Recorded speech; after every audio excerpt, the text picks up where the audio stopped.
রহস্যময় এই দ্বীপের অবস্থান দক্ষিণ আমেরিকার নিরক্ষরেখায়। বাল্ট্রা দ্বীপ নামে পরিচিত এই দ্বীপ গ্যালাপাগোস দ্বীপপুঞ্জের অন্যতম দ্বীপ এটি। এই দ্বীপটি রহস্য আর অভিশপ্তে ঘেরা। এই দ্বীপে নেই কোনো প্রাণের চিহ্ন। মানুষ তো দূরের কথা, এখানে কোনো বন্য প্রাণীও টিকতে পারে না। এমনকি এই দ্বীপে বৃষ্টিও হয় না। অদ্ভুত এবং রহস্যময় এই দ্বীপকে ডেড আইল্যান্ডও বলা হয়। অনেকের মতে এই দ্বীপটি অভিশপ্ত।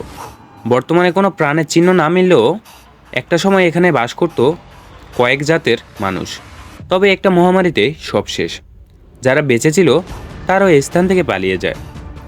একবার এই দ্বীপে পা রাখলেই মানুষের স্মৃতিশক্তি লোপ পেতে থাকে। তাদের আচরণেরও পরিবর্তন লক্ষ্য করা যায় এবং তারা এই স্থান ছেড়ে যেতে চায় না।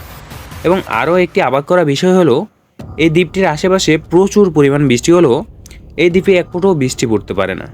বৃষ্টির ফোঁটা মাটিতে পড়ার আগেই রহস্যময়ভাবে উড়ে যায় অন্যদিকে।